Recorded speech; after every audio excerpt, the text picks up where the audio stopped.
Welcome to Bastard Quest. I'm the Game Bastard Kyle. I'm the Todd. Corey. I'm Austin. Today we are playing Monster of the Week, an RPG by Michael Sands. It's about regular men and women, brave Americans, and people from other countries that go out and hunt monsters each week at Saturday night at 5 p.m. I don't know why it's so specific, but that's in the rule. Look, if you don't believe me, buy a copy of the rules and look in it. Well, we've made characters for Monster of the Week. We're going to play some Monster of the Week. Oh, good. Yeah. Because that character creation would have been a waste of fucking time. So, Austin, tell me about your character. So, in the course of creating these characters, we were able to select basically archetypes. Kyle, what are those called here? Playbooks. This is a Powered by the Apocalypse game, and so it's all playbooks. Which, if you listen to our Brindlewood Bay, it's the same system. That's right. Yeah. As well as Root. Yeah. The cuddly animals game. Yeah. Both of them fun. Yeah. Yeah, so this one we could select basically the playbook we wanted to use to create our character. And I chose the Monstrous because I learned recently that I love playing half human, half feral creature. Your Eat the Right character was a lot of fun, where you were the half man, half vampire bat thing. Yeah. Yeah. Your inarticulate screeching spoke But to also me. in Deadlands when I was half human, half Canadian. Oh, come on. Look, why are we bagging on Canadians? Just joshing. We love Canadians. It's not like they're from Ohio. Yeah. We apologize to all nations. And so I'm a werewolf. Yeah. We have a few attribute ratings that we'll be using for basically all of the actions in this game. If you'll recall, Powered by the Apocalypse uses specified moves that are powered and enhanced by your ratings. For this game, it's cool, tough, charm, sharp, and weird. And those can be used for everything from acting under pressure to attacking, which in this game is known as kicking ass, protecting, manipulating, using magic, etc. Mine are, since I'm monstrous, focused more on the weird side. And in fact, for many of my abilities, I can substitute weird for the other ratings that are required for things. So, for example, normally where you would use toughness for your kick-ass move, I can use weird. The book actually had kind of a template for how to create a werewolf, and I used most of it. I kind of veered off in some areas.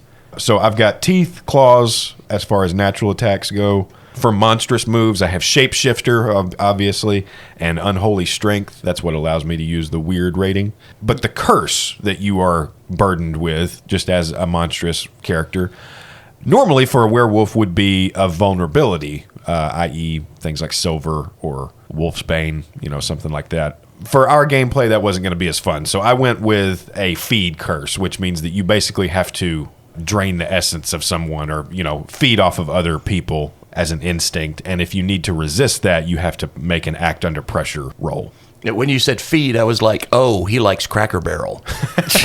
No, I actually meant like feet. I'm Tarantino, who's a werewolf. Oh, that's worse than Colostomy Just Dave. turns feral when Uma takes her shoes off. And the other thing Austin changed, he's actually a weird-duck. I spent probably an inordinate amount of time, around 10 minutes, seeing if I could make that work. Or werehorse. I do have to mention there is one of the playbooks just called Mundane, which is you're just a guy. Right. And you could have combined it and been the werehorse and you just graze. It's super easy. Yeah. Just find a field. I had to fight everybody else off to avoid getting saddled with that. Mine and Corey's character ride you everywhere. It'd be fun. That's all I'm for. You have asthma. Yeah. Yeah. Like Legolas and Gimli. So that's it. I'm Cheney the werewolf. Cheney? Yeah. Cheney, like Lon Chaney. Ah, No, like Dick. Jesus. Okay. So much worse. One of his special moves is he shoots his best friend in the face. No, yes, like Lon Chaney Jr., the famous. Corey, what about your character? Well, I chose the expert as my archetype. Basically, just kind of a nerd. He just knows a bunch of shit. Yeah, okay. Yeah, my character's name is Curtis Knickerbocker. Nice. He's 29 years old, lives in his grandmother's basement, or his nana, as Sure. he called her. Yeah. So his greatest stat is sharp. He's smart. Yeah, he knows some shit. We all have special moves that are unique to our character that we chose as well. I'm not going to go into all that. I'm sure it'll come up. Yeah, in a Powered by the Apocalypse game, every all the characters will have some general moves. What are some of the basic moves you got, Corey? Not the special ones. The general ones all hunters have. Act under pressure, help out, investigate a mystery, kick some ass, manipulate someone, protect someone, read a bad situation, and use magic. Yeah, so they can all do those things, but they'll each have their own special moves. Like Austin's werewolf is probably like do werewolf stuff. One thing the expert has is a haven. It's his Nana's basement. Basically, it's safe from monsters there. There are things that monsters can deploy to get past the protection wards, I guess, of Nana's ring camera. Then we all have gear and stuff like that. That'll come up as well. Todd? The playbook I chose was the Initiate, a member of an ancient order that has been fighting monsters since the dawn of time. Okay. And my character's name is Melvis Prensley. Okay. All right. A lot of people don't know this, but Elvis Presley did not die. He was simply chosen by the sect and faked his death, and he's been fighting monsters ever since. It Yeah. is the actual Elvis Presley, and he's immortal now. Well, sure, that's a given. Yeah. The name of the name of the sect is TCB, baby. Taking care of business. That's definitely what he calls it. There may be a different name. Sure. It's actually TCM, taking care of monsters. Right. Turner Classic Movies. Yeah. He is proficient in the ancient fighting arts, karate. Yes. So he's immortal. Did he get immortalized in the state Elvis was in when he supposedly died? So he's very bloated and Yes. Yeah. okay. Yeah. Yes. Eternally full of stool. And stoned. Yeah. His ratings, he's a +2 for tough and a +2 for weird. 0 cool points. And Elvis? Look, we can all agree Elvis once had cool points. Well, that's true. if he had joined in the 50s, Yeah. Oh, yeah, it'd be out of the roof. also -1 for charm and sharp. I just imagine that the reason why Elvis, when he became a DEA agent, essentially, Yeah. he just got confused about what the order was. And somebody asked him, so like, what did you join? I was basically the DEA. Yeah. The DEA, Demon Eradication Agency. And Nixon just went with it. Yeah. For those of you who don't know, yes, Elvis fucking went to the White House, fucking strapped, Yeah, he and did. was only relieved of his weapons right before going into Nixon's fucking office, and was made an actual DEA operative. And I believe actually attempted to arrest some people after that. Yeah. Yeah. Spiro Agnew. Yeah. They had to get him out of the office super quick. He started giving Nixon some side eye. He has a strong body. It's large. He wears unfashionable clothes. Sure. Constipated. By the way, both Corey and Austin's characters are also a member of the TCB sect. Yeah. Recruited by Elvis, Yeah. basically. Melvis, I'm sorry. Yes, thank you. And then he's loaded for bear. He's got a couple of guns. He's got a .38 revolver and a 9mm. And then he's also got some fighting sticks, nunchucks, a crossbow and a silver knife, and some old-fashioned armor, which he has fashioned to look like a white jumpsuit. Wow. Looks like fucking Mithril. Is this the first time we've had Elvis as a player character? No. Because it seems like something we should have done before. Fallout. Okay. Yeah. right. Yep. Duke Yeah. Fury. Duke Fury. Duke Fury was Elvis. Yeah. Future Elvis. Well, a descendant of. Yes. Yeah, I mean, Well, if he's immortal, it he's could have immortal. been. Yeah. Yeah. Now, I like all supernatural mystery shows or movies, this story takes place in Memphis. Right. Or at least that's where the game will begin. Yeah. So let's talk about the last part of character creation, which is histories. And this is a mechanic that the game uses to establish a connection between the characters. You start the game, all the characters know each other. They're all part of some sort of coherent unit. Yeah. Yeah, much like Good Society, we were kind of given an allotted list of various kinds of connections, and we went around the table and assigned one of those connections to each of our compatriots. So, Todd, what did you choose for Austin and Corey? Or should I say, what did Melvis choose for Cheney and Curtis? Well, I'm going to tell you right now, for old Cheney right there, we met when I tried to slay him when he was wolfing out. But then when he turned back into a human, he asked the king for an autograph. And I was like, you're all right, kid. Good boy. Perhaps found a weakness in Elvis's armor. For old Curtis over here, we were taught by the same master, and he was kind of a nerdy kid. I used to make fun of him for being the teacher's pet. I mean, I think I know why Curtis was the teacher's pet. You would think it would be Cheney. Corey, what did Curtis choose for Cheney and Melvis? Well, I met Cheney. He came to me for advice Sure. because he had just been bitten by a werewolf Uh-huh. and asked what he should do. Yeah. Right. And I said, become a werewolf. Which I then did. Right. Yeah, my connection for Curtis was that I nearly killed him. That makes sense. But he stopped me. When Cheney turned into the werewolf, we were in a car. Yeah. And I was like, oh, shit. And so I rolled down the window, He just. and he couldn't resist sticking his head out. Yeah. Yeah. Not the weirdest thing you would see on a highway. Yeah, I drove till dawn. Oh, please don't run out of gas. And then for Melvis, like Todd said, we were taught by the same master. I was the teacher's pet. And the master's name was Colonel Tom Parker. Yes. He's a dog.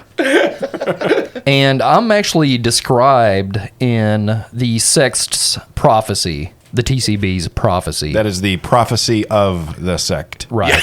So Yeah. one day, a dude that lives with his nana will come. But it doesn't state what my role is in the prophecy. It just Yeah, describes yeah. me. Yeah. But Melvis knows it's important, so he Yeah. wants to. That's one of the reasons why they teamed up. Austin, what about Cheney and Melvis and Curtis? Yeah, as Corey described, my connection with him was that I nearly killed him. For Melvis, I knew him in his past life As and, Elvis. and was a fan. Oh, so your character then is quite old as well. Or at least you, I guess you could have I'm just every bit recognized as old him. as I was when I got bit. Well, what year? Oh, no. What year is this set in? 2021. Wow. I wanted to take it back a bit. So Delta variant. Yeah, Delta variant. Yeah. Oh, it's middle of COVID. No, Well, oddly enough, Delta variant and hope for the future. that's true. Hey. So it's just generic modern day. So Melvis can just walk around. There's so many Elvises in Memphis. It doesn't matter. He can walk around anywhere. Yeah, so a Yeah. bit of background on where you guys are stationed. You are all officially employees of the Graceland Museum. Now you'd be like groundskeepers or janitors or maintenance guys. I think Curtis is the tour guide. Probably a tour guide. Yeah. Yeah, that makes sense. He's an expert. Melvis's favorite thing to do is ride the lawn, or riding lawnmower out there and mow the lawn in his jumpsuit. Yeah. And so nobody looks at Melvis twice. Yeah. Because it's a guy dressed as Elvis at the Graceland Museum. Of course there's a guy dressed as Elvis at the Graceland Museum. Sure. And in one of the janitorial closets, you have a secret door that leads to your ready room where all your supernatural hunting stuff is. Cool. Because the taking care of business order is actually the Ordo Tenebris Captivitatis Bellua. I see. Or I can see why they.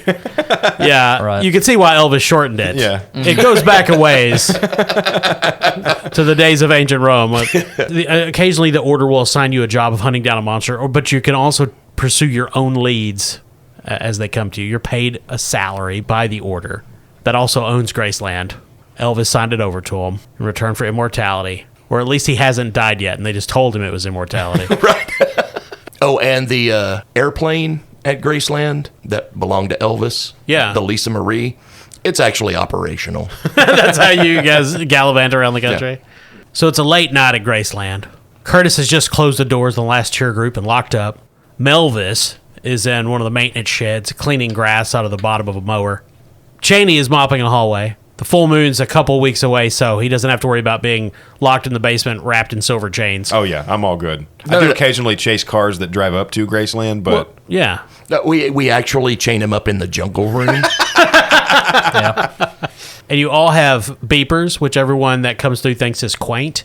But this is because the TCB hasn't updated their technology in 20 years. They're old, and they're a bit behind the times. But all your beepers go off, and you know that means to gather in the ready room for a transmission. So you guys head to the secret janitorial closet. Todd, how is the secret door activated to get into your ready room in Graceland? Because, of course, the exterior is just a normal janitorial closet, shelves with cleaning products. There's a mop in the corner, rubber gloves, that sort of thing. Well, see, if you want to get into the secret closet, you got to know the secret password, and you got to type it in on the keypad, and that password is clam bake. You type clam bake into the concealed pad, and the door slides open, and you go into a high-tech ready room. By high tech, I mean late 80s computers equipment, filing cabinets. There's a ham radio, and then you each have your own separate rooms where you keep all your personal items. It's kind of like the hatch in Lost.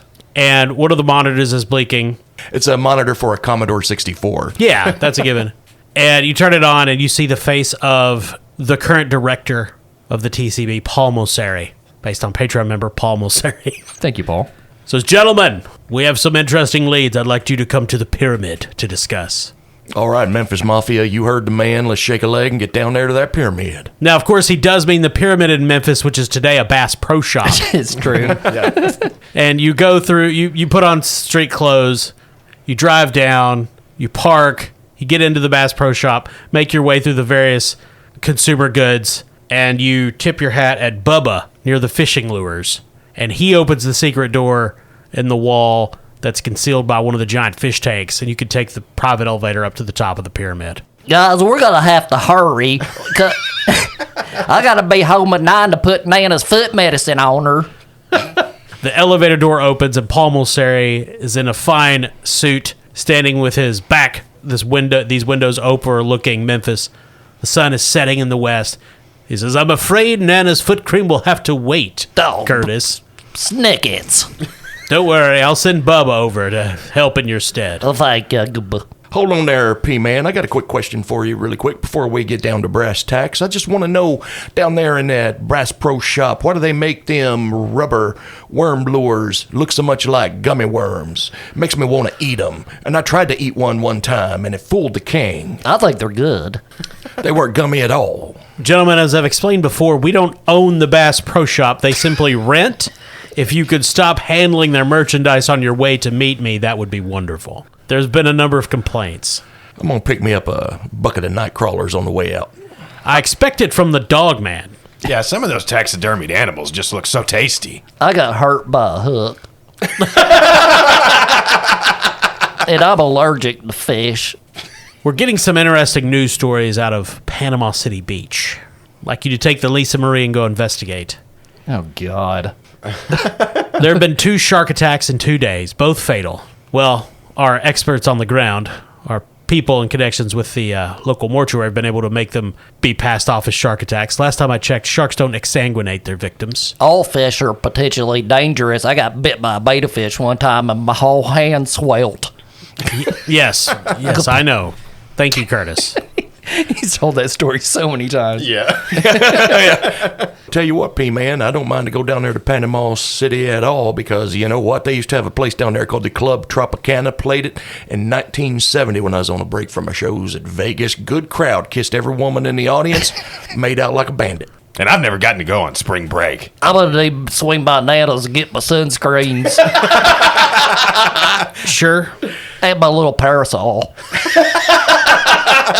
Gentlemen, take all the gear you think you need, but get down there and deal with this. We don't want any more spring breakers being killed. This could be a rogue vampire, a chupacabra. There's any number of monsters.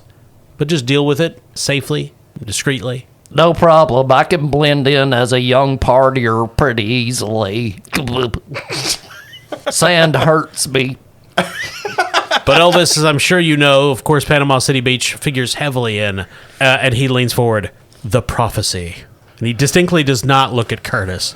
You are certainly right about that, P-Man. Thanks for the tip. And I tell you what, when we get down there to Panama City Beach, I'm not going to be wearing my jumpsuit. I'm going to be wearing street clothes so I can blend in. I'm going to put on my black gi. And I know I don't have to elaborate on the details of the prophecy, Elvis. I know you read all of the ancient scrolls and manuscripts that we gave you and committed it all to memory. Yeah, sorry about that time that I actually recorded them as songs back there in the 60s. I don't know what I was thinking, but anyway, well-versed is what I'm trying to say. Thank you very much. All Shook Up actually predicted so many earthquakes. There was a weird prophecy about kissing cousins, but we don't talk about that. That was actually not in our prophecies. That was just Elvis. But gentlemen, that's all I have, unless you have some questions for me. Yeah, so what's the mayor have to say about these shark attacks? Following the Jaws rule, we don't talk to the mayors. Who's your favorite X-Men? Professor Xavier. Okay. I like Wolverine. I know. You didn't have to say anything. You know what I'm going to do before we get down there? On the way down there on the plane, I'm going to place a phone call to my buddy down there in Panama City. His name is Ron Kapowski. He has a boat. That's right. His name is Captain Ron, and we're going to go out on his boat and investigate this mess. I'm allergic to heights. All right, gentlemen, I think that will be all. Okay, bye. Please carry out your mission and report back as soon as you can. But let's protect the good people of Panama City. Curtis, buddy, make sure you take plenty of Dramamine because we're going to be in the air for about 4 hours. I'm allergic to it. So you guys leave the pyramid. You get out of the Bass Pro Shop without destroying too many of their products. We just fucking pushing mannequins over and shit. What's this do? I picture Elvis like just being startled by the stuffed bear and just shooting it full of holes every time he walks by. Kicking everything. Just karate chopping it. Curtis is a nerd, so he's definitely just blundering into things. I believe it. Elvis absolutely has to stop by and play that shooting game in Bass Pro Shops. Mm-hmm. Every time he loses, he takes out his actual gun and puts a hole in it. Obviously, you guys can take any of the equipment that your characters have. We'll assume you kind of take your default loadout Yeah. Okay. on the Lisa Marie. I picture like a suit-up montage where each Yeah. of our quarters doors slide open dramatically, and Elvis gets all his weapons, and I get my zinc. White nose, yeah. and Curtis has like a bandolier of allergy medication. And Cheney has ripped clothes and a 9mm. There you go. And- Planning ahead. He certainly is. He's killing himself someday, but Damn. not today. Talking more about the ripped clothes, but okay.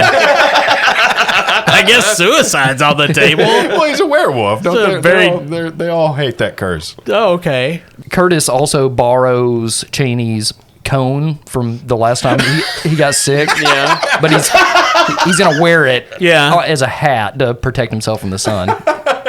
I imagine Curtis has sunscreen that's so powerful that you have to have a prescription to get it. Oh, he looks like Brando in Island of Dr. Moreau. So Elvis pilots the Lisa Marie. Excuse me. Melvis pilots the Lisa Marie to Panama City Beach. You land in the Panhandle at some podunk airport that the Order keeps a hangar in. And you've got a dossier with some basic information. It tells you about the 2 victims, where they were found in the water, various limbs missing, but exsanguinated. It's been 1 victim each day for the past 2 days. And so far, it's not spring break, but it's Panama City Beach, so there's tons of people there. And so far, the news of these shark attacks isn't really affecting the general mood of the town. Though if bodies keep dropping, eventually there will be some sort of panic, and people might start connecting more dots than can be kept safely under wraps. Eventually, the number of these monster deaths will overcome the 5-a-day deaths from drugs during spring break. All the Well, fentanyl yeah. overdoses at Club La Vila. Well, those don't make the news, Austin. Well, yeah. Nobody cares about those. So before we go anywhere, you said we had a dossier with the reports. Can Curtis kind of scrutinize those? Absolutely. Basically, I want to examine the bite marks on the dead teenagers to see if it matches up with shark attacks because he's an expert on getting bit by fish. Sure. That makes sense. So you want to investigate? Yeah. Yeah. So make your investigate move. So roll your sharp. Is it possible to assist here? You help out? Uh-huh. How are you Cheney, helping out? Cheney has a sharp of +1. Having had to look through plenty of dossiers on maulings and stuff like that at this point just to make sure he didn't do it, he's gained some insight into monstrous attacks. Yeah, you guys could be in the back going over what case files there are Okay. while Elvis is flying the plane. Okay. How does helping work? So Austin makes his roll, and if he's successful, it gives you a bonus. Okay. So one of the basic moves, Austin, is help out. You help out another hunter. You roll your cool. On a 10 plus, you give them a +1 of their roll. On a 7 to 9, you give them +1, but you also expose yourself to trouble or danger. On a miss, you expose yourself to trouble or danger without helping. Okay. Well, I also have a +1 in cool.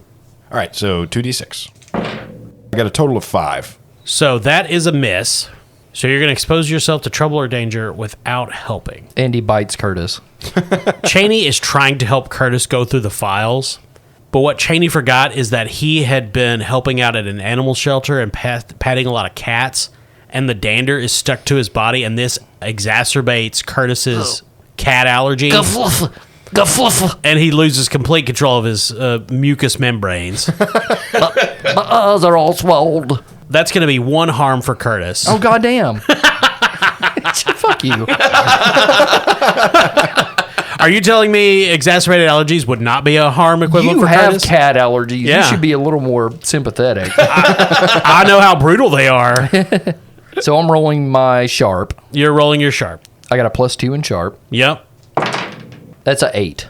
So essentially, you when you investigate a mystery, you generate holds. These are basically points where you can ask me questions. So you can ask me one of the following questions: What happened here? What sort of creature is it? What can it do? What can hurt it? Where did it go? What was it going to do? What is being concealed here? Okay, I'm going to stick with trying to identify what kind of bite marks it is. So I'm going to ask, what kind of creature is this?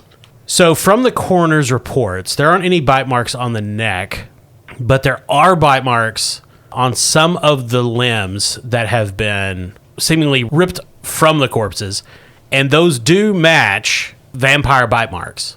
Though you've never seen a vampire dismember someone in quite this way. Usually a vampire feeds on a victim and then, leaves the body there, licks the wound closed, and goes on about its day. But these have been dismembered and then exsanguinated. Okay. So I think what we're dealing with here is a vampire mermaid. Let me write that down. That'd be pretty cool. Technically, we were supposed to do this right at the very beginning, but we haven't really gotten into the mystery yet. So when I'm in good standing with my sect, which I am at the beginning of the mystery, I can roll my charm, and if I get a 10 plus, the sect will provide some useful info or help in the field. Okay. On a miss, they're going to ask me to do something bad. They're going to ask you to pants Curtis. And surprisingly, Melvis's charm is a -1. That's an 8. That's not a miss, though. That's a partial. It says I get a mission associated with the mystery. Oh, So- like a side quest? Yeah. Okay. Pants Curtis. Yeah. Yeah, so you guys land the Lisa Marie in Florida, the Panhandle, get in a rental car, head to a safe house. While Curtis and Cheney are getting some rest before you guys start your investigation the next day, Melvis heads out on the town in the late of night to meet his contact, Captain Ron. Where does Elvis meet Captain Ron? On his boat down at the pier. Yeah. Yeah. He's chumming the water when you get there while drinking a Mai Tai. He's got some fishing lines out. It's late. The water's quiet, though you can still hear the reveling from the beachgoers on down. Anything happens in the water in Panama City, there's only one man I want to talk to, and that man is you, Captain Ron. What's your take on this whole kerfuffle? Well, this Mai Tai's really good. Mind if I make myself one of those? Be my guest, King. I need something to wash down my Percocet. I got some lower tab. I grind it up, and I put it on I salt the rim. We call that a Memphis margarita. Well, look, whether it's a chupacabra or a vampire or a Nosferatu or just some kid that's got gangrene that's going crazy, I think that's what happens. The Order has a special initiative for you that they wanted me to pass on. Suck it to me. 2 things. We think there's more than one whatever these are. 2, we want you to get one of them alive if you can. 'Cause we didn't have any bloodsuckers to experiment on in quite a while. All right, thank you, Captain Rod. That's a big 10-4. Yeah. Bring one in alive, and I think we got more than one. That must mean there's at least 2. Yep. That's how numbers work. Yeah. They don't call him the king for nothing. More like king of mathematics. Yeah. All right, Captain Ron, thank you for the drink. I'm going to head back to the motel and lay us info on my 2 compadres, the Memphis Mafia. You know who I'm talking about. They came down here with me, and we're going to get to the bottom of this. Yep. I'm going to poop off the side of the boat on these sharks. I'm going to do that right beside you before I go. That's more of a personal thing I do. All right. I'll find another boat to poop off of. Okay. I feel like I got a brick in my stomach, boy. Let me tell you what. I was about to say, a lot of pooping for opiate addicts. Curtis and Cheney are awakened in the safe house by the smell of coffee and bacon. Melvis is cooking bacon, has fresh coffee, and of course has not slept. Does Melvis sleep anymore, Todd? Nope. Start to say the night he died, like his cousin woke up at like 4 a.m. to play tennis. Yeah. God. Yeah. Sure, that's what you want to do. Yeah, me and his cousin must have been a fun job. I'll tell you what. I'll tell you what, I don't sleep in the nighttime. Sometimes I sleep in the daytime. I take a little power nap every now and then, and the king is good to go. We should do a video. We just started. Todd just illustrated the need for the YouTube. So the three of you are up, ready. Day is breaking over Panama City. Most of the town's inhabitants, or rather the tourists, are hungover and asleep. Begin your investigation, gentlemen. Well, fellas, I talked to Captain Ron last night, and he imparted some information. He had been in contact with the TCB. He says there's more than one of them things that's out there chomping on people. And we need to bring one of them in alive. All right, I love playing fetch. Oh, sorry, I forgot to take my CPAP machine off. Well, where should we go first? What if we took a look at the morgue and examined those dead bodies more closely? Okay, can we touch everything there like we do with the Mass Pyramid? I probably not. So when you need to conduct investigations, officially or unofficially, the order does provide you with fabricated credentials for the Department of the Interior. Melvis still has his DEA badge. Of course he does. Yeah. I've still got my Starfleet uniform. Does that work? Just finished up my Mando costume. Coveted. Three of you head to the Panama City Beach morgue. Blurred. Which one of you is talking your way past the actual authorities to get a look at Not the bodies? it. Well, Cheney has a charm of -1. Yeah. So does Melvis, but Melvis is gonna take the lead on this. Curtis has a 0. Not the most charming bunch, I know. shockingly. Yeah. It's weird. I'm assuming there's like some sort of desk sergeant or something there. Yeah, the morgue is, I mean, it's not like part of the police, but it's de facto related. There's a cop on duty, but there's also just a receptionist that's a front, like, Well, the morgue is on the beach, so there's like a wooden ramp going up. So there's a ramp corporal at the top of it. yeah, you gotta talk past the ram corporal. So yeah, there's a person you could talk. You'll have to talk your way past. The receptionist is Chris Riley. Is at the front of the morgue. And in walks Melvis. He's got his aviator shades on. He's wearing his black karate gi. And he walks up and pulls out his DEA badge and says, "Now look here, fella. We're here to investigate some malfeasance done to some bodies. We're on official government business. And we need to get in there and take a look at them 2 chomping victims." So Chris Riley, based on Patreon member Chris Riley, takes a look at the Elvis impersonator in a black key with a DEA badge, the Starfleet officer behind him, and the otherwise normally dressed person in ripped clothes. Well, technically, Curtis is completely cloaked. Oh, I see. Yeah, it's more. That's my Jedi robe. I see.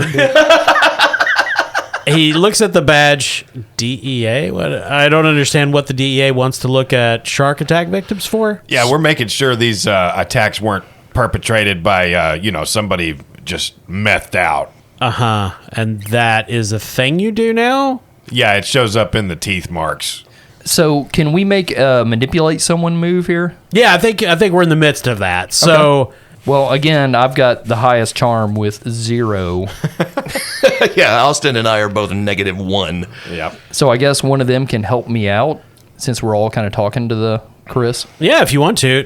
Helping out worked so well last time. Okay. Melvis will help. Okay. All right. Because if I'm successful, Corey gets a +2 instead of a +1. 'Cause Oh, that's nice. My helping hand Oh, talent. cool. So, Todd, if Melvis is going to play it cool, roll your cool to help him out. Well, my cool is better than my charm. It's just a 0. That's a 7. Well, that is a success, partial. You're going to give them a +1 to your roll, but you also expose yourself to trouble or danger. He actually gets a +2 because of my helping Oh, hand. because you're helping in, right? Yeah. So I'm going to try to start a clock. It's called Elvis Spotted. And it's when people actually start to believe that Melvis is the real Elvis. Yeah, we're in Florida. Yeah. So it's not going to be that hard. Good point. So I'm going to go ahead and fill in one of those segments of the clock. This is a 4 o'clock.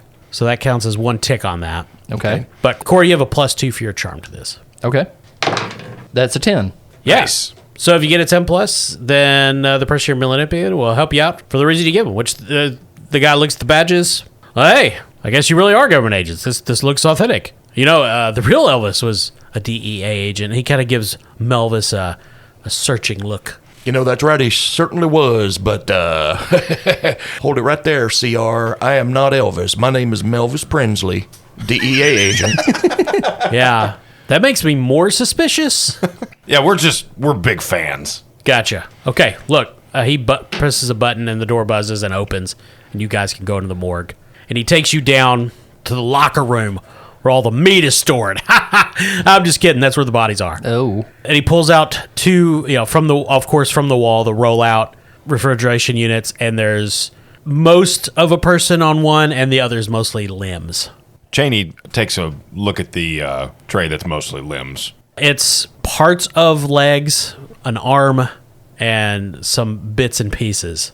So are you investigating the first one? Yeah. First question, does he leave us alone? No, he kind of goes and stands in the corner and is looking at his phone. All right. Cheney was about to turn into a werewolf. I get Well, because of my shapeshifter monstrous move, I get a +1 to investigate anytime I'm using my wolf senses, like smelling and stuff like that. I mean, if you can think of some way to distract him or get him to leave or just get him to buy it. can Curtis use act under pressure here to try to distract Chris? Maybe. What's he doing here? He's basically finding a way to distract Chris Raleigh from werewolves. Yeah, I don't. So act under pressure is when there should be like some sort of danger or peril or or like a monster's coming. So this would probably be like a manipulate or Okay. Can he try to manipulate him again? Absolutely. Okay. I mean, you've already done it once, so I'd say you get you could still use that bonus from Elvis. Okay. Excuse me, Melvis. Okay, Curtis is going to ask Chris if he can show him the break room. I've always been fascinated with break rooms of different cultures and jobs. You don't even have to roll. He just stands up. Yeah, sure, that's fine. Let's go up the steps. You're gonna love our Twinkie machine. I'm allergic to any kind of cream fillings. Okay, I have some dry cereal. Flilled. And Melvis and Cheney hear them walking up the steps. And Oh, if there's Twinkies, Melvis is going with them. they have a machine that makes hot Twinkies. Oh. They just got it. Tell you what, one of them Twinkies is calling my name. I'm not going to play air hockey with you because I got hurt last time. Some of that air blew on me. So Melvis goes upstairs with them. Yes. Okay, you guys go into a very nice break room. Apparently, Panama City Beach Morgue has a really good budget. Well, so many people die there. And Cheney is free to continue his investigation in private.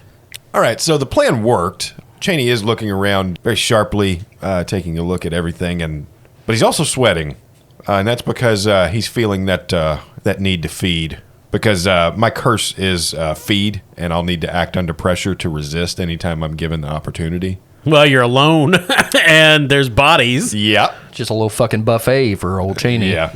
So he waits until they're good and gone, and then he does these breathing exercises to control his screaming when he turns into a werewolf. Oh, Lord.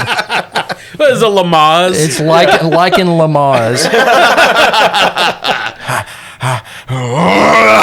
And then just turns into a werewolf. Yeah, so he wolfs out. I like how I think either The Howling or American Werewolf, both of those came out at essentially the same time. And they were the first werewolf movies where I think anybody went, I bet that hurts. Yeah. Well, You don't just Turning into a werewolf Yeah, would be you don't- painful. Yeah, you don't just sit in a chair and slowly grow not only hair but a wife beater. right. You're It looks like it hurts when it happens to Cheney. His spine deforms and pops. Hair just spurts out of his body. Yeah. And then a button-down shirt just appears on you. Yeah, that he rips. So yeah, he turns into a werewolf and begins kind of sniffing around the morgue. Well, the first thing he does is he grabs one of the arms and just bites the hand right off and chokes that down. So you're going to have to resist first, Austin. You're going to eat the evidence. Oh, okay, shit. All right. Yeah, being a werewolf has downsides, asshole. So my act under pressure falls under cool, which I have a +1 in. All right. Oh, well, that's a 5. Well, that is a failure. So the limbs are just far too appetizing for Cheney. He grabs one, bites off the hand, bites off part of the forearm, and chokes it down. And about 2 minutes later, that body is just gone, or just consumed. He rips open the other one, another drawer with another victim, and the toe tag says Mary Hill, Patreon member. Thanks, Mary. Oh no. And this one is more intact. Like the torso and arms are there, and the head, the legs are ripped off, and the entrails are spilling out. And there's bite marks. And Cheney kind of takes this all in as like a red film is covering his eyes, and he's just so hungry. There's bite marks on the neck and 2 places on the torso. And as he goes in to eat this one, trying to get himself under control, the eyes open and the mouth opens on the victim, displaying vampiric fangs. And Mary Hill grabs Cheney, and we'll end there. Okay. Mary Hill, the partial torso vampire. Oh, yeah. Oh, shit. Holy Toledo, they got an original Atari 2600 up here. Yeah, I didn't count on Austin being isolated alone for this, but I think it works out. Oh, cool. Yeah, this is fun. Next week, we'll pick back up with a werewolf fighting half of a vampire. Cool. I like Nice. that. Yeah. Yeah, it's a fun game. I do like Powered by the Apocalypse. Yeah, It's tough, man. It's pretty tough to hit your rolls, but that's kind of fun. yes, it is. Yeah. And I like these characters a lot. This setup is a lot of fun. Yeah, character creation is probably the best part of this game to me. It really gives you a lot to work with, Yeah. like narratively. Absolutely. Like way more than you expect when you first kind of look at the outline. Oh, yeah. Well, especially once you start assigning histories to the other players. Yeah. Yeah, that's super good stuff. And I do have to say, it's kind of interesting to basically allot all of the actions that you would normally take into these ratings. Yeah. So that there's really never a question of like putting together, this skill with that attribute or this characteristic with that rating number, and it reduces it down to something very simple, which I do enjoy. One thing I like is that all the character stuff is in one section, and though you have a lot of options, you don't have to refer to 3 other chapters in the book. Yeah. Right. Yeah, definitely helps if you're running the game. And I like that it is a completely 2d6 system. Yeah. And speaking of D6s, they have lots of them at NorseFoundry.com. Not only do they have D6s, they've got D4s, D8s, D12s, D20s. Maybe a D100 if you're lucky. Damn. I thought they continued the D6s after the fires. No? Oh, Oh, well, you didn't hear it from me. dear Lord. And for the lady in your life, they've got a D69. Dear Lord. That's what the ladies like. Oh, they beg for it. Well, let me roll your dice again. By the way, Melvis actually predicted all those fires in Hunk of Burning Love. But yes, please, if you are in the market for dice, go to NorseFoundry.com. They've got a lot more stuff than dice. They've got all kinds of cool, like, merch and stuff. But mainly, it's dice in all colors, all manner of materials. NorseFoundry.com. Enter promo code CHAM, that's C-H-A-M, and save 10% on your order. Yeah, I got a nice armoire the other day. So also, if you like Norse Foundry and you're going to be at Gen Con, which when this episode drops, Corey, that should be a week, right? It'll be coming up. Yeah. Anyway, Probably. this will probably drop before Gen Con, and if not, disregard.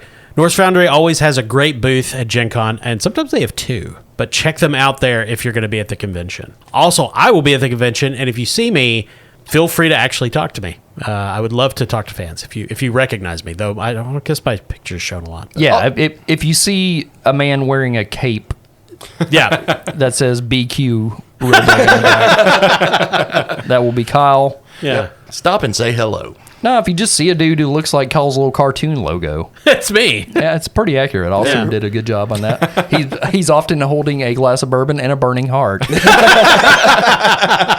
He was doing that the first time I met him. Yeah. Funnily enough, Gen Con last time, they had a problem with the bourbon, not the heart. I thought that was going to be the real. No. They were like, you can't bring alcohol in here, sir. And I said, what about this? They were like, oh, it's fine. Yeah. Also, speaking of bourbon, Good one. should you ever find yourself in Western Kentucky and would like a sip of some whiskey, go see our sponsor, Barrel and Bond, 100 Broadway Street in beautiful downtown Paducah, right there on the banks of the Ohio River. And if you're not in Paducah and are itching for some bourbon, just look up Captain Ron. That's right, Captain Ron Bourbons.